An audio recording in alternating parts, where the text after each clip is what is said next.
Hello, everyone. Following along, how complicated is Genesis? There's a lot there, and I realize that I need to dig into that, but I think making the videos on it slows me way down and it makes it difficult. I'm going to keep working on it. I don't know how much interest there is in that as I go through. And as I do, it's like the last video, finding the 12 names. It's like, wait a minute. So in that video, I got things set up and I was ready to go, and I was getting ready to go through the Abram and Sarai thing when I ran into the names and started looking at something different. It's like you find these rabbit holes all the time and you go and you chase them down and they lead someplace. They're not dead ends. So it's like, well, you got to chase these down. You can see that, but it's hard to do on the computer and show everybody because you're putting in all the time. I can go through that mentally very quickly. When I have to put it down on a video, then it slows. You can see it would go slow. I'll probably do another one still going through the Abram and Sarai and at least getting down to, there's a Sodom and Gomorrah thing going there that's very important. Lot's wife turning into the pillar of salt, all of that. That's going to line up with the part where the difficulty in leaving the past. There's something that did get left behind right there. Your inner being that was your old inner being. Okay. That is something that can be unfolded in the overall bigger template. I get into the details and I start finding the minutia, and I could step back and go through the bigger template.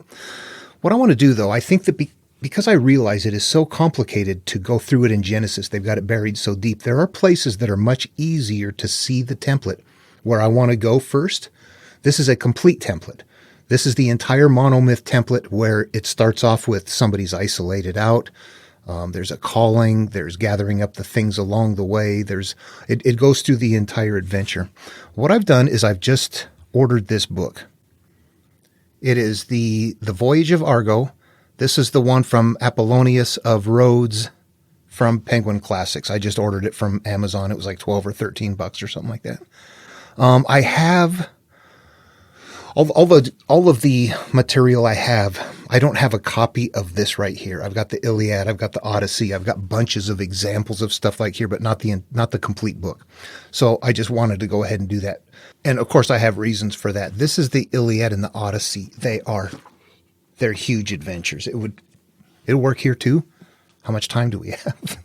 Okay. So the Argo is a much shorter adventure. Just to wrap your head around this, there's a template with steps along the way. That template doesn't change. You can take each step along the way, though, and make it very short, or you can make it very big. And that's what's happening in here, that the steps are all intact. They're just huge, huge versions in a storytelling culture where some are shorter and more compact.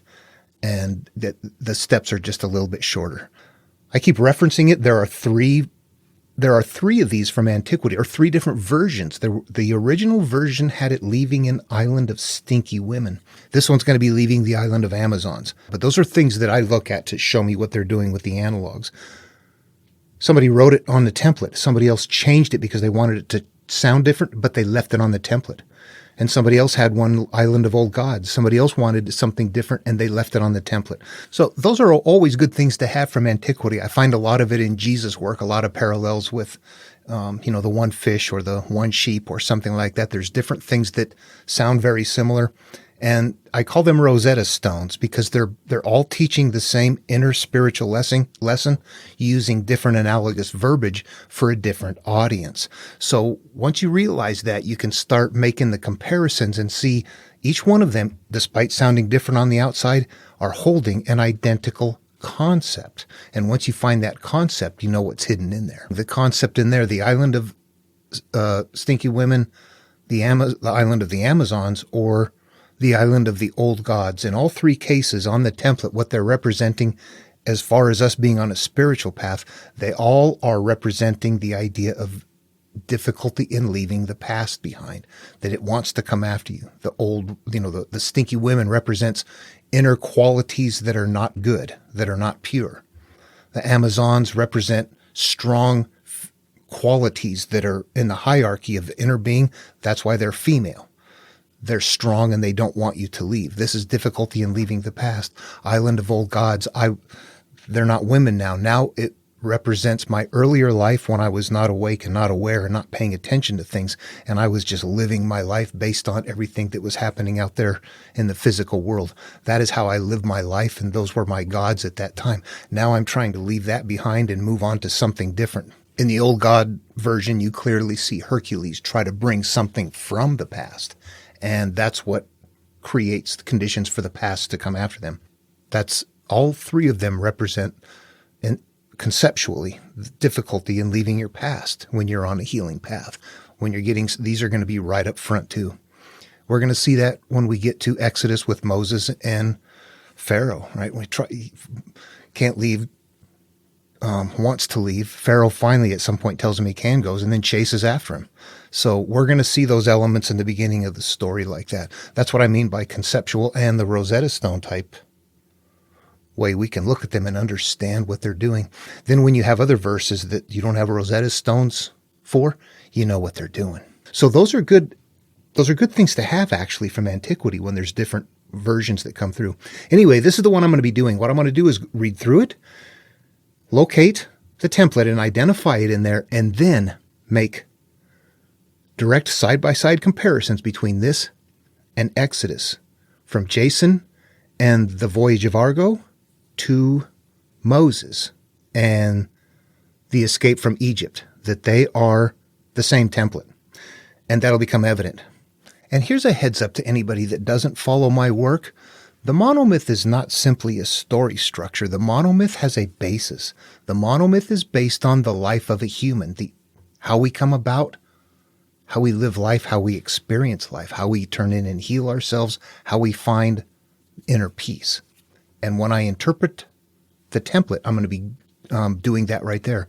There are people who are experts, well-versed in monomyth, that know a lot of things about monomyths and the variations and stuff that goes. I don't know anybody besides me that knows it's based on the human psyche and steps of the human life.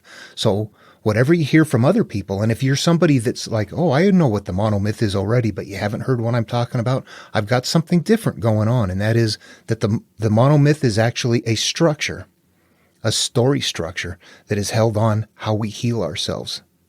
We would each become the adventurer on that path. We would become Jason, and the whole story plays out in our psyche. All of those story elements are conceptual things about our life and what we need to do. Exodus, Moses, exact same thing.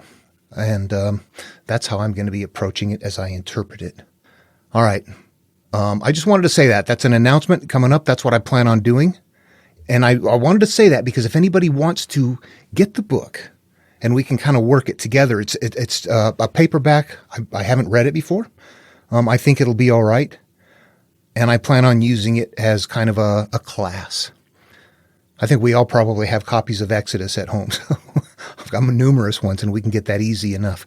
But the book right here, I need to get that so I can make the side-by-side comparisons. Anyway, that's all I wanted to say on this video. I'm going to do one very quick, the overview of Genesis, where I'm not going to, I promise I will stay out of the rabbit holes. I'll stay back and look at the big pieces. And that should be more fun to move along there and see what's going on. You know what needs to happen? I think that those steps along the way should be color-coded. And then as we go down below, look at each step. That's green, that's blue, that's the yellow. And then look, I think what we'll see is the patterns of colors are going to continue to replicate themselves. That would be maybe the easiest way of doing it. I'm still thinking of how to present this. Ideas, questions, go ahead and feel free to post below. We've got a Discord server. It's very quiet. And I'll post a link to that below. And here, yeah, it's just a heads up. If you want to go through the study with me, that's the book I've got on order. And I'm going to read it before I do anything. Okay, that's it for this video. And yeah, link to the Discord server below, and I'll put a link to the book as well, just in case. Take care. See you in the next video.